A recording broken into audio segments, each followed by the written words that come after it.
नमस्ते। आज हम एकांत श्रीवास्तव द्वारा रचित मूल्य नामक कविता देखेंगे। ये महात्मा गांधी विश्वविद्यालय के बीकॉम के दूसरे सत्र के बच्चों को पढ़ने के लिए है। समकालीन हिंदी कविता के प्रतिनिधि कवि श्री एकांत श्रीवास्तव के कविताओं में हम मानवीय जिजीविषा के विविध रूपों को एवं मानवता को महत्व देते हुए दिखाई देते हैं। उनके अन्न है मेरे शब्द, मिट्टी से कहूंगा धन्यवाद और बीज से फूल तक नामक 3 काव्य संग्रह लिखे हैं। उनमें से बीज से फूल तक नामक काव्य संग्रह की श्रेष्ठ कविता है मूल्य। इस कविता में उन्होंने अनेक विषयों का महत्व एवं मूल्य के बारे में बताया है। इन विषयों के बारे में बताते हुए उन्होंने मानवता के मूल्य के बारे में जिक्र किया है। उन्होंने अपने कविता मूल्य में ऐसे कहा है, कोयले का मूल्य इस बात में है कि वह आग को वहन करता है। कोयले का मूल्य, जब कोयले में आग होता है उसका कुछ ना कुछ उपयोग होता ही है। यही बात नहीं, उसके गर्मी के कारण कोई छूने के लिए डरता भी है। जब आग चली जाती है तो उसका कोई मूल्य नहीं रहता, उपयोग नहीं रहता। वैसे ही मेघों को रोकने में है पहाड़ों का मूल्य। उन्होंने अपनी कविता में ऐसे भी कहा है, जब पहाड़ मेघों को रोककर पानी बरसाता है तब उसका मूल्य बढ़ता है। शब्दों का मूल्य इसलिए है कि वे हमारे अंतस का वातायन बन जाते हैं, जिन्हें खोलते ही एक बिल्कुल अलग और दूसरी दुनिया दिखाई देती है। शब्दों का मूल्य इसलिए है, हम किसी व्यक्ति से बात करते वक्त हमारे मन से बातें करना है। हमारे मन में जो भी खुशियां हैं वो हमें दूसरों को भी प्रदान करने में सक्षम रहनी है। हमें दूसरों को देनी है, वो सभी खुशियां देनी है। हमारे मन में मन खोल कर बातें करने की बात सभी कहते हैं। पुराने जमाने में होता था, लेकिन आज किसी को किसी से भी बातें करने का समय नहीं है। कहने का मतलब यही है कि हम किसी से बातें करते हैं तो उन्हें एक अलग सी दुनिया, सभी अपने अपने काम में व्यस्त है, उसी तरह बहुत सारे टूटन में रहते हैं।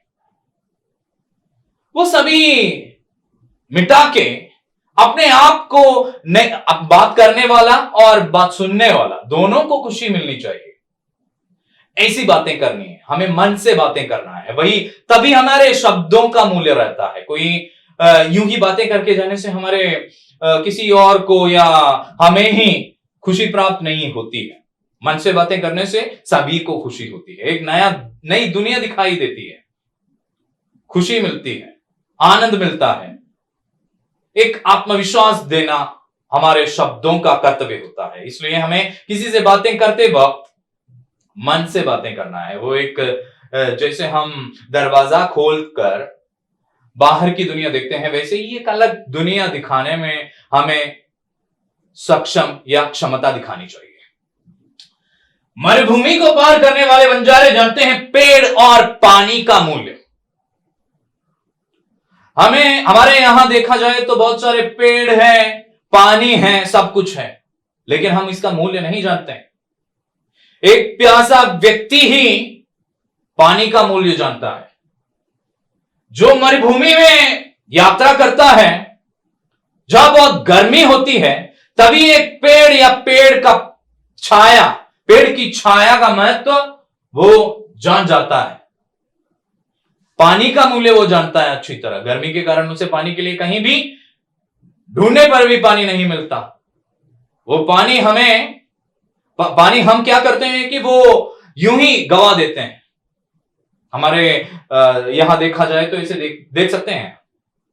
मरुभूमि पार करने वाले अच्छी तरह जानते हैं पेड़ और पानी का मूल्य। देखिए, सिक्कों का मूल्य यह सभी जानते हैं, मनुष्य का मूल्य कोई नहीं जानता। आज के मानव को ध्यान में रखते हुए एकांत श्रीवास्तव जो एक कवि हैं, उन्होंने ऐसे लिखा है इसमें, सिक्कों का मूल्य यहां सभी जानते हैं, पैसों का मूल्य सभी जानते हैं। नीचे गिरे हुए कोई सिक्का हो, पैसे हो, जो भी हो, वो उठाने के लिए जो तत्पर रहता है, लेकिन कोई गिर जाए तो एक हाथ उसे देख के कोई सहायता देने के लिए तैयार नहीं होता है। यहां मानवता कहां जाती है, मनुष्यता कहां जाती है? सभी कहते हैं, बातों में कहते हैं, लिख के रखते हैं कि मानवता है, मनुष्य के जो भी गुणवत्ता है वो मानवता है। दूसरे जानवरों से या पक्षियों से मनुष्य को ये अलग करता है, वो मानवता है। लेकिन आज के समाज में हमें कहीं भी मानवता ज्यादातर देखने को नहीं मिलते, सभी पैसों के पीछे जाते हैं। पैसे के पीछे जाने वाले मानव से कवि ये कहता है कि सिक्कों का मूल्य सभी जानते हैं, लेकिन मानवता का मूल्य या मनुष्य का मूल्य कोई नहीं जानता। वो हमें सीखना ही है। ये कविता के द्वारा कवि हमसे ये कहना चाहते हैं कि सभी का मूल्य इस बात में है कि हम कुछ ना कुछ भलाई करें, दूसरों की भलाई करें। मनुष्य का मूल्य मनुष्यता दिखाने में, मानवता दिखाने में, दूसरों के प्रति अब दया दिखाने में, उसमें यही मूल्य द्वारा एकांश श्रीवास्तव हमसे कहना चाहते हैं। धन्यवाद।